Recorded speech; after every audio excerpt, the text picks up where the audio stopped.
We're coming back on the air with new details on a U.S. fighter jet shot down by Iran. A U.S. official confirms to ABC News one of the crew members has been rescued. Let's get right to Chief Global Affairs anchor Martha Raddatz. Martha, what do we know so far? We know that it was a two-seater jet, an F-15E Strike Eagle. So there is the one crew member they have found and one crew member remains missing. Normally in this aircraft there is a pilot in the front seat and a weapons systems officer in the back seat. It has been more than 12 hours since Iran released the crash of that F-15.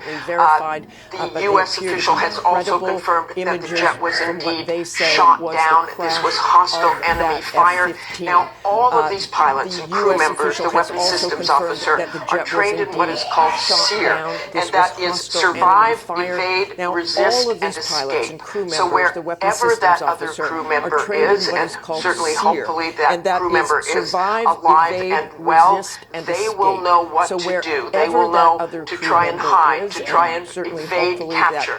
Also, because it's been 12 hours, the Iranians are taunting the U.S. about shooting down a jet, but there has been no confirmation in any way that they actually captured that second crew member. So that is good news so far as well. But the good news here right now is that at least one of those crew members has been rescued, according to a U.S. official. We're coming back on the air with new details on a U.S. fighter jet. አረብ ቤተሰብ ምንድነው የምንሰማው? በእውነት ነው የምላችሁ በጣም የሚገርም ነገሮችን እየሰማን ያለ ነው። ኢራን የሚገርመው F-15 የሚባለውን ይህን ጄት እንግዲህ ጣለችው ነው የምትለው። በራሳቸው ሚዲያ ነው እንግዲህ ABC በተባለው ኒውስ ላይ ነው እየተላለፈ ያለው ቤተሰብ። በዚህ ምክንያት እንግዲህ አንደኛው አብራሪ ሙቷል እንደማለት ነው። አንደኛው ግን እንዳለ እየተረዱ ነው የሚታዩት። እንግዲህ ምናልባት የነሱ ካሜራዎቻቸው ምናልባት እስከ እንትኑ ድረስ ሊያዩት ይችላሉ ብዬ አስባለሁ። ነገር ግን አንደኛው የት እንደሄደ አይታወቅም። አንደኛው ግን እንደሞተ ኮንፊርም እያደረጉ ነው።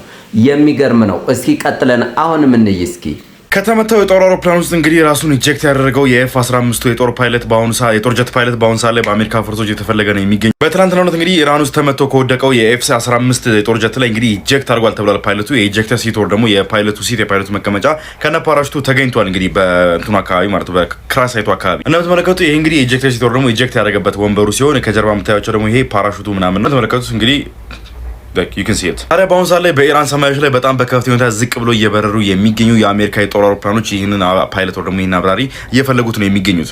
US-60 የሚባለው ይሄ የብላክ ሆክ የሚባለው ሄሊኮፕተር ነው እንግዲህ ሰርች ኤንድ ሬስኪው ስራ ሚሽን ወር ደግሞ ሰርች ኤንድ ሬስኪው ሚሽን የሚሰራበት ማለት ነው። በተጨማሪ እና C-130 የተባሉ ትልቅ የአውሮፕላኖች ወር ደግሞ ትልቅ የካርጎ የቃጫኝ አውሮፕላኖች ሳይቀሩ እንግዲህ ውስጣቸው ኮማንዶዎች ወር ደግሞ የተለያዩ የጦር ወታደሮችን ይዟል ተብሎ የሚታሰቡ እንትኖች አውሮፕላኖች እንግዲህ እየፈለጉት ነው የሚገኙት። ቢሃይንድ ኤኒሚ ላይንስ የሚለውን ፊልም ካያችሁ ታውቃላችሁ ምን አይነት ከፍተኛ የሆነ ኦፕሬሽን እንደሚሰሩ አሜሪካኖች ወታደሮቻቸው በጠላት ውስጥ ደግሞ ጠላት ኤሪያ ውስጥ ገብተው በጠላት እጅ እንዳይወድቁ የሚያደርጉት ጥረት ያው ታውቁታላችሁ። እኛውም እንግዲህ የሚያገኙት ከሆነ ካላገኙትም ይሄ ሰው በህይወት ካለም በህይወት ከሌለም በአርጂሲ ቁጥር ስር ውሏል አላል የሚለውን እንግዲህ ከጥቂት ጊዜያት በኋላ አብረን የምንመለከት ይሆናል።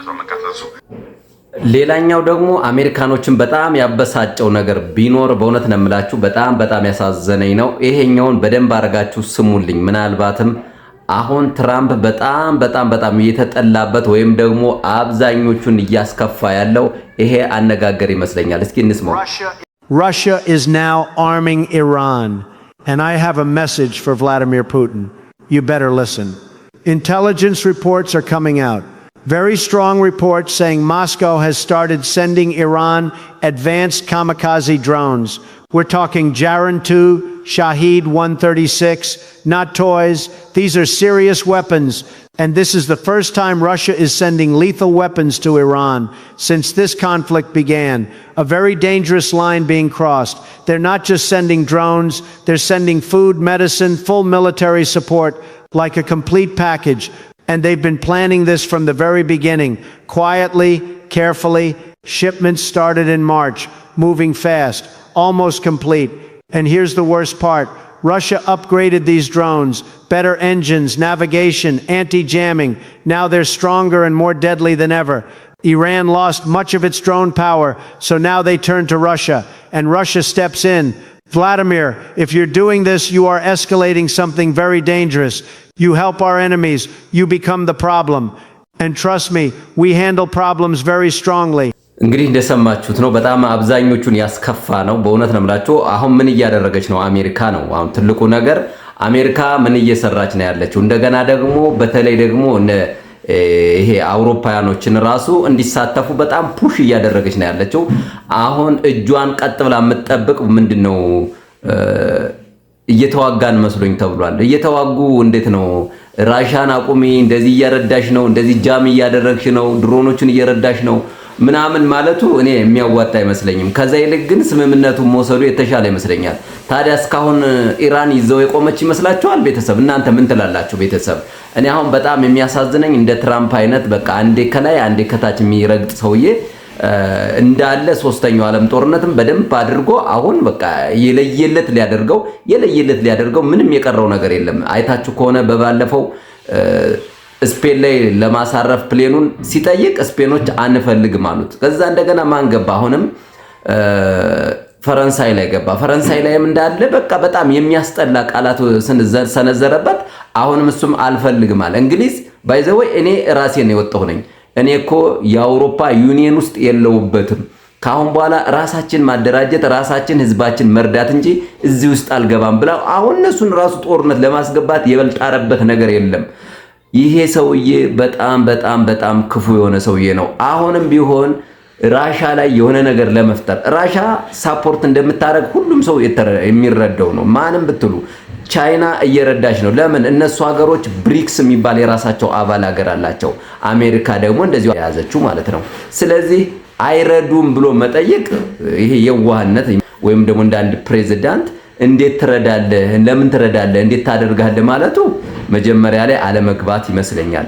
ገቡ በኋላ አሁን እንደዚህ ማለቃቀስ የሚያዋጣ አይመስለኝም። እንዲያውም አሁን በኋላ አሜሪካ ውርዴት ውስጥ የምትገባ ይመስለኛል።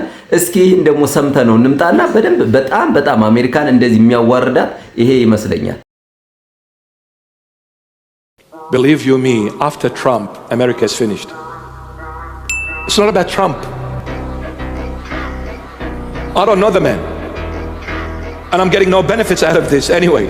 Believe you me, I've never seen him. I've seen him on YouTube, whatever, here and there, bits and pieces. But I don't know him. But I'm telling you, Trump is the last one. Because after the trumpet will be blown. You know why America is going to fall? Which is the United Nations, yeah? Two reasons. Because America is challenging God at the moment. It's challenging the Lord. It's going to fall for two reasons. One, internally.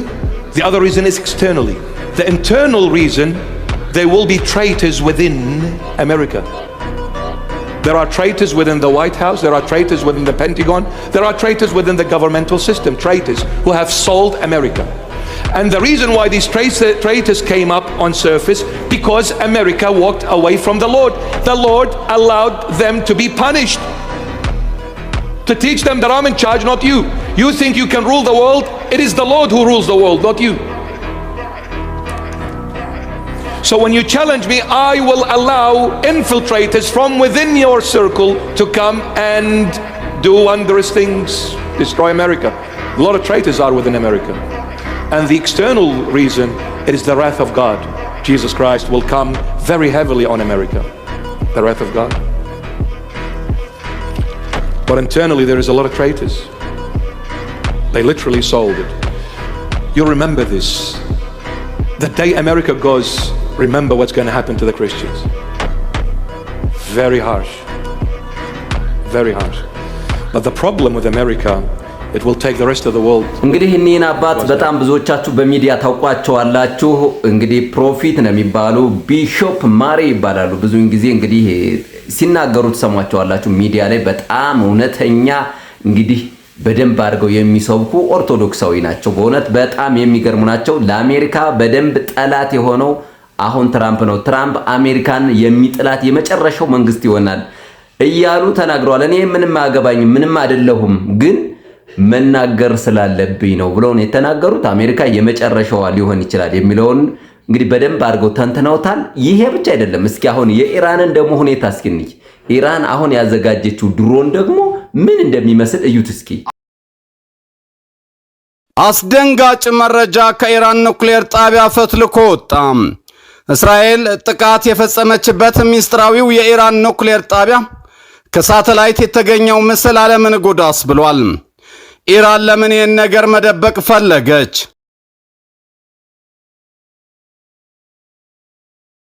በጣም የሚገርም እኮ ነው ስታዩት።